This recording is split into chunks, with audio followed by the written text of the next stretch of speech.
गंगाराम कुएं से आई हुई आवाज सुनकर चौंक जाता है। उसे समझ नहीं आता है कि अचानक कुआं बोल कैसे सकता है। गंगाराम कहता है, मैं अपने जीवन से ऊब गया हूँ।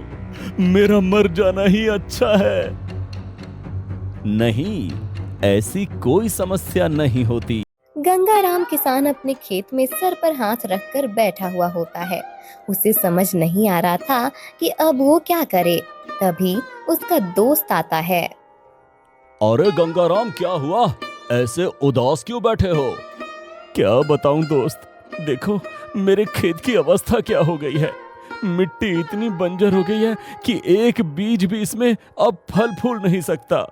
खेत में कुआं खोदने के लिए पैसे नहीं है और घर के पीछे जो कुआं है वो सालों से सूखा पड़ा हुआ है। वो तो मैं इतने सालों से देख ही रहा हूँ। तुम्हारे खेत में फसल उगने का नाम नहीं लेती है। हाँ, और मजदूर लगाकर खेत की अंदर तक जुताई करके उसमें रसायन डालने के लिए मेरे पास धन नहीं है। क्या करूं, समझ नहीं आ रहा है। अब तो मेरे पास बीज लेने के लिए भी पैसे नहीं बचे हैं।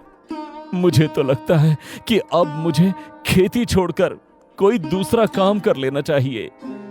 यदि ऐसा है तो तुम लकड़ियां तोड़ने का काम क्यों नहीं करते? आजकल हमारे गांव में लकड़ियों की मांग बड़ी बढ़ गई है। लोगों के पास खुद जाकर लकड़ियां तोड़ने का समय नहीं होता, इसलिए उन्हें थोड़े दाम देकर लकड़ियां खरीदना पसंद आ रहा है। तुम्हें मेहनत तो करनी पड़ेगी। वन में जाकर लकड़ियां तोड़कर उन्हें काट कर फिर बेचना, इसमें बहुत श्रम लगता है। मैं श्रम करने से भयभीत नहीं होता मित्र। एक पुरुष को अपने परिवार के लिए श्रम तो करना ही चाहिए। गंगाराम अब हल छोड़कर कुल्हाड़ी उठा लेता है और वन में जाकर लकड़ियां तोड़ने लगता है। लकड़ियों को काट कर उन्हें बांधकर गांव में आता है। गांव वाले के दरवाजे पर जाकर उन्हें लकड़ियां बेचने लगता है, पर गांव वाले उसके लकड़ियां के दाम कम करके लकड़ी खरीद रहे थे।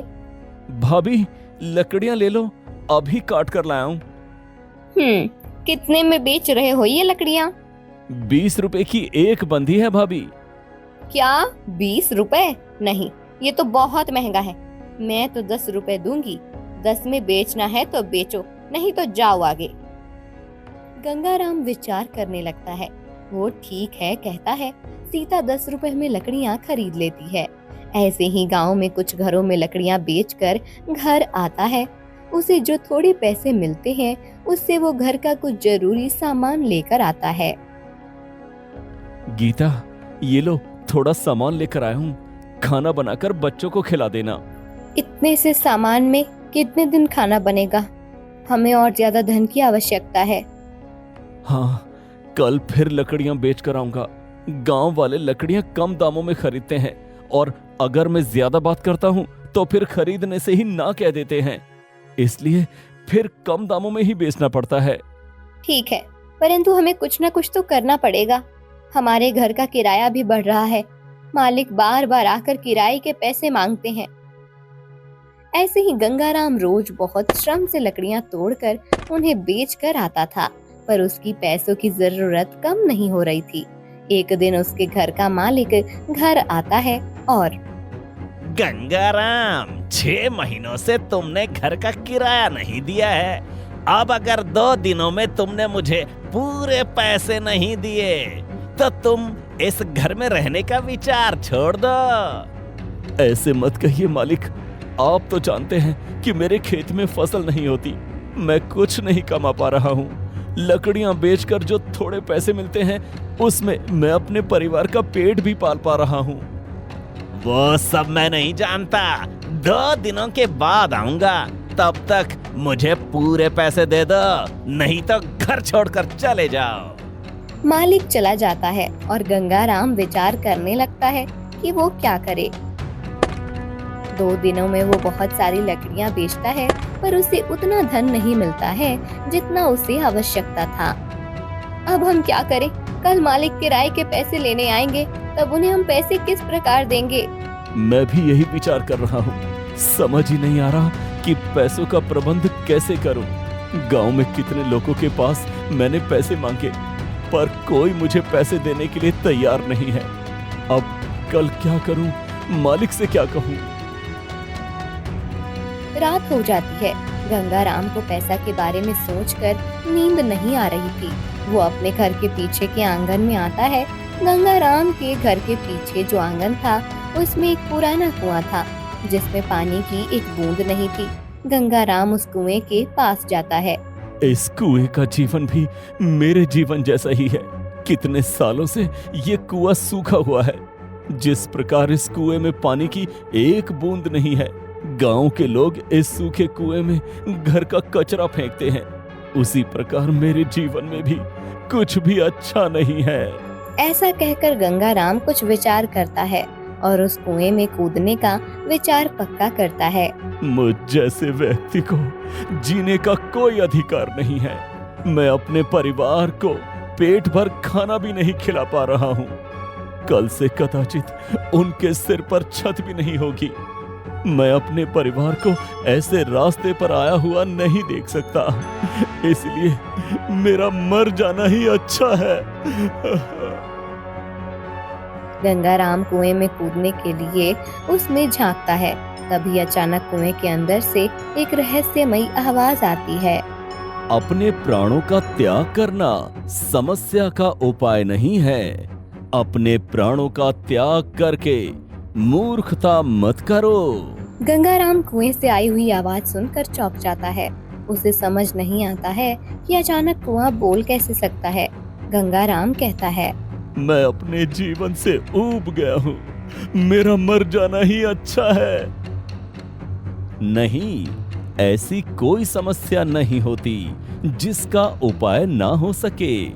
कुछ समस्याओं के उपाय जटिल अवश्य होते हैं, परंतु तुम एक बार विचार करो कि यदि तुमने अपने प्राण त्याग दिए तो तुम तो समस्या से मुक्त हो जाओगे। परंतु जिस परिवार को तुम दुख में नहीं देख सकते, उस परिवार का क्या होगा? तुम्हारे जाने का दुख तो उन्हें होगा ही, साथ ही यदि घर भी चला जाएगा तो वो कहाँ जाएंगे? उनका जीवन कितना कठिनाइयों से भरा होगा। पूरे समाज में उनकी छी थू होगी। इसलिए घर के पुरुष का दायित्व होता है कि कितना भी बड़ा संकट क्यों ना आए, पर उस संकट से भयभीत न होकर अपने परिवार के लिए ढाल बनकर खड़ा होना चाहिए। ये बात सुनकर गंगाराम को अपनी भूल का एहसास हो जाता है। पर अब मेरी इस समस्या का मैं उपाय कैसे करूं? कल मालिक पैसे लेने के लिए आएंगे, तब उन्हें क्या कहूं? तुम अगर इस कुएं को कुछ दोगे तो ये कुआं उसके कई गुना ज्यादा तुम्हें लौटाएगा। तुम यदि अपनी समस्या का समाधान चाहते हो तो इस कुएं को कुछ दो, फिर देखो तुम्हारी समस्या का कैसे अंत हो जाएगा। गंगाराम विचार करने लगता है कि क्या ये कुआं जो कह रहा है वो सत्य होगा या नहीं, पर गंगाराम के पास कोई अन्य विकल्प नहीं था, इसलिए वो कुएं में कुछ डालने के लिए जाता है। उसके पास उसकी माँ के दिए हुए एक पुराना चांदी का सिक्का था। मेरे पास इस सिक्के के सिवा और कुछ भी नहीं है, इसे ही डाल देता हूँ। गंगाराम उस सिक्के को कुएं में डाल देता है। उसके सिक्का डालते ही वहाँ एक साधु प्रकट हो जाते हैं। गंगाराम साधु को प्रणाम करता है। पुत्र, मैं इस कुएं में कई सालों से सूक्ष्म स्वरूप में रहकर अपनी तपस्या कर रहा हूँ। तुम्हारी पीड़ा मुझसे देखी नहीं जा रही है, इसलिए मैं तुम्हें कुछ देना चाहता हूँ। साधु गंगाराम को एक पोटली देते हैं। ये लो, ये पोटली आज अपने खेत में जाकर एक छोटे से गड्ढे में गाड़ दो। ये पोटली तुम्हारी सारी समस्याओं का अंत कर देगी, परंतु एक बात का स्मरण रखना, जब तुम्हारी समस्या समाप्त हो जाए तो तुम किसी अन्य की समस्या में उसकी सहायता करना मत भूलना। बाबा, इस छोटी सी पोटली से मेरे सारी समस्याओं का अंत हो जाएगा, ये बात मेरी समझ में नहीं आ रही है, परंतु आपके शब्द पर विश्वास रखकर मैं इस पोटली को खेत में गाड़ देता हूँ। गंगाराम फिर साधु बाबा को प्रणाम करता है। साधु अंतर्ध्यान हो जाता है।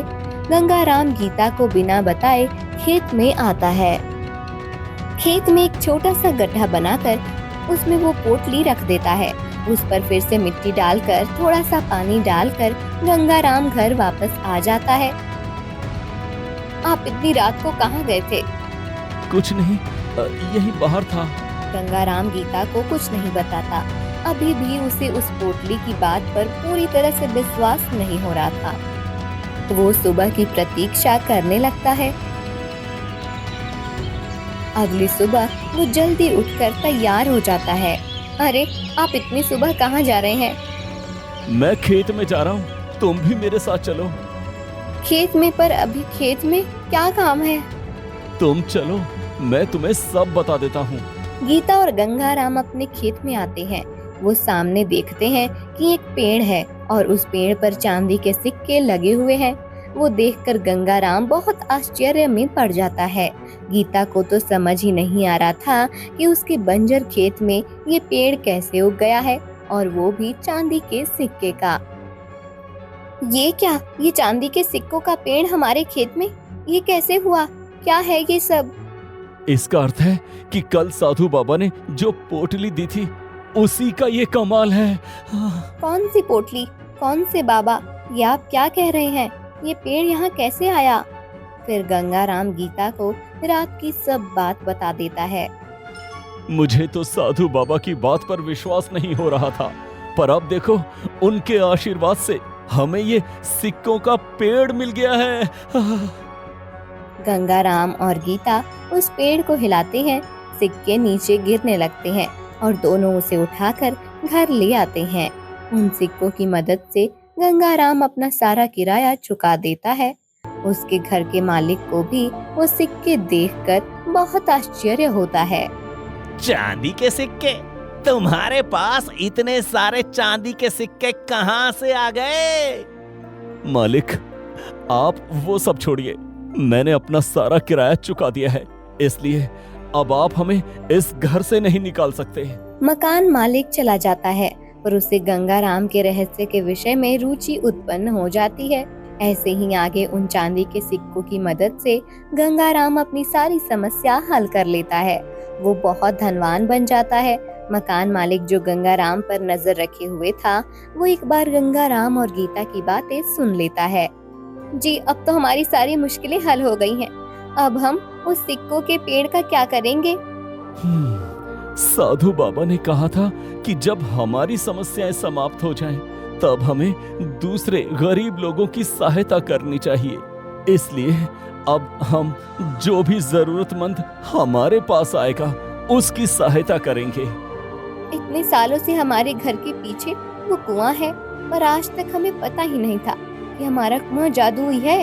यदि इस बात का हमें पता होता तो हम पहले ही उस कुएं को कुछ देकर उसका आशीर्वाद प्राप्त कर लेते।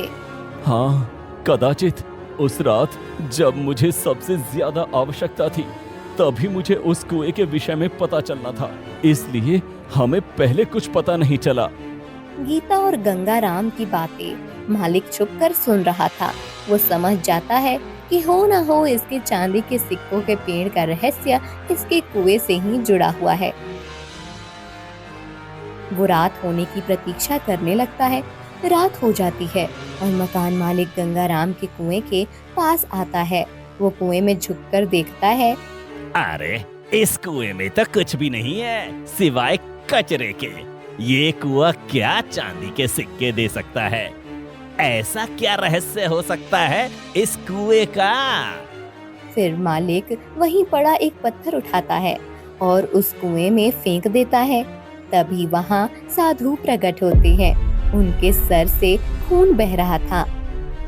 दुष्ट, तुमने मेरे सिर पर ये पत्थर मारा है, अब इसका दंड भुगतो।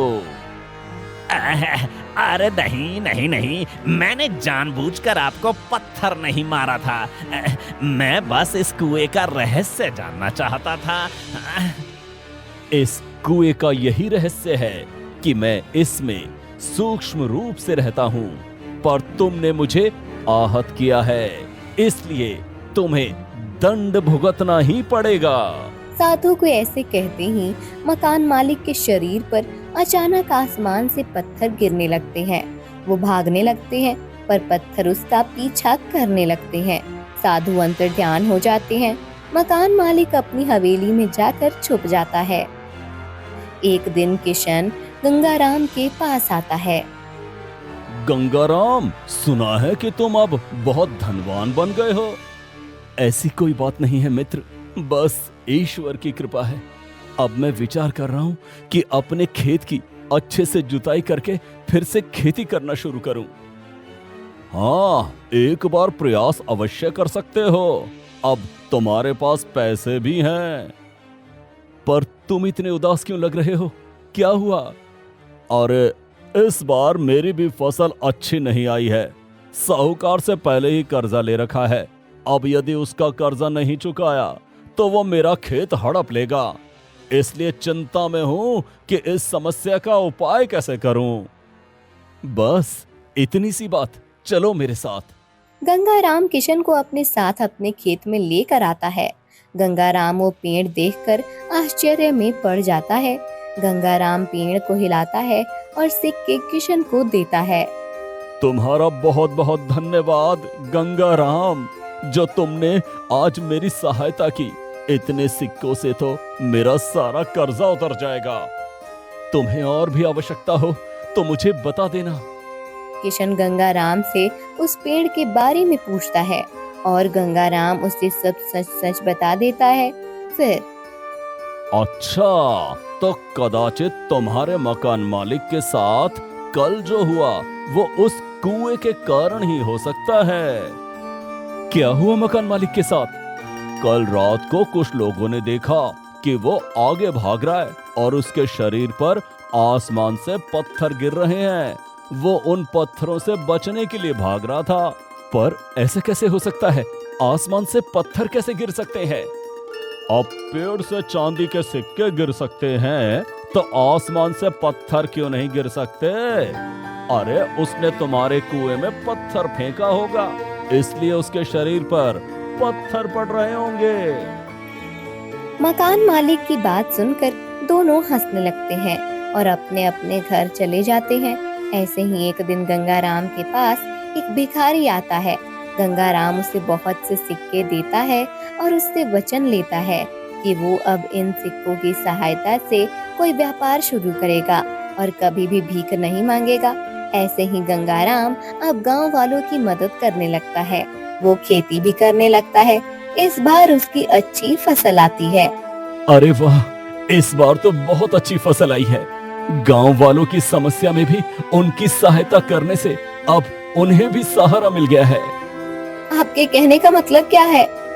मैं विचार कर रहा हूँ कि अब इस पेड़ को साधु बाबा को वापस देना चाहिए। पर आप ऐसा क्यों विचार कर रहे हैं? इस पेड़ की सहायता से तो आपको कितने भी धन प्राप्ति हो सकती है। आपको तो कुछ काम करने की भी आवश्यकता नहीं है। इस बार भी आपने बेकार में ही खेत में इतना श्रम किया। बेकार में नहीं, देखो ये हरी भरी फसल उसी श्रम का ही फल है। यदि मैं इस सिक्कों के पेड़ के सहारे रहूंगा तो कभी भी श्रम नहीं कर पाऊंगा। मुझे ऐसे ही बैठकर खाने की आदत हो जाएगी, जो सही नहीं है। जब हमें आवश्यकता थी तब हमारे कुएं के साधु बाबा ने हमारी सहायता की। अब हमें उसका ऐसे फायदा नहीं उठाना चाहिए। ऐसे तो हम लालची बन जाएंगे और लालच कभी भी अच्छा नहीं होता। हाँ, आपकी बात सही है। मैं तो बस आपको श्रम ना करना पड़े इसलिए कह रही थी। मैं कल ही कुएं के पास जाकर साधु बाबा की प्रार्थना करता हूँ और उन्हें इस पेड़ को वापस लेने के लिए कहता हूँ। गांव में किसी के मन में लालच आ गया तो वो इस पेड़ को चुरा भी सकता है, जो अच्छा नहीं है। अगले दिन गंगाराम अपने कुएं के पास आता है और हाथ जोड़कर साधु बाबा की प्रार्थना करता है। साधु बाबा कुएं से प्रकट हो जाते हैं। प्रणाम साधु बाबा। बोलो पुत्र, क्या समस्या है? आपके आशीर्वाद से कोई समस्या नहीं है साधु बाबा, और जो समस्या थी वो सब भी अब समाप्त हो गई है। मैं आपसे ये कहने आया हूँ कि आपने जो चांदी के सिक्कों का पेड़ दिया था उसे आप वापस ले लीजिए। नहीं पुत्र, एक बार दिया हुआ आशीर्वाद ऐसे वापस नहीं लिया जाता। अब मेरी तपस्या भी पूर्ण हो गई है। मैं इस स्थान से जाने वाला हूँ। पर साधु बाबा, वो पेड़ अगर मेरे पास रहा तो मुझे श्रम करने की आवश्यकता नहीं पड़ेगी, जो मैं नहीं चाहता। जब मुझे समस्या थी तब उस पेड़ ने मेरी सहायता की है, पर अब मैं लालची बनकर उसे अपने पास नहीं रख सकता। मैं मेहनत और श्रम करके ही अपना जीवन जीना चाहता हूँ। तुम बहुत सज्जन हो पुत्र। ठीक है, यदि तुम्हारी यही इच्छा है तो मेरे पास एक उपाय है। तुम उस पेड़ को इस कुएं में रख दो। जिसको भी धन की आवश्यकता होगी वो धन की प्राप्ति कर सकेगा। पर बाबा, इससे लोगों में लालच और चोरी करने की वृत्ति बढ़ सकती है। हाँ, तुम्हारी बात सही है, परंतु जब कोई जरूरतमंद इस पेड़ के पास आएगा वही धन प्राप्त कर पाएगा। जो किसी दुष्ट हेतु या लालच मन में भरकर इस पेड़ को हाथ लगाएगा तो उसके हाथ में चांदी नहीं, कोयले के टुकड़े आ जाएंगे। ऐसी व्यवस्था मैंने की हुई है। यदि ऐसी बात है तो फिर कोई चिंता नहीं है। साधु बाबा चले जाते हैं।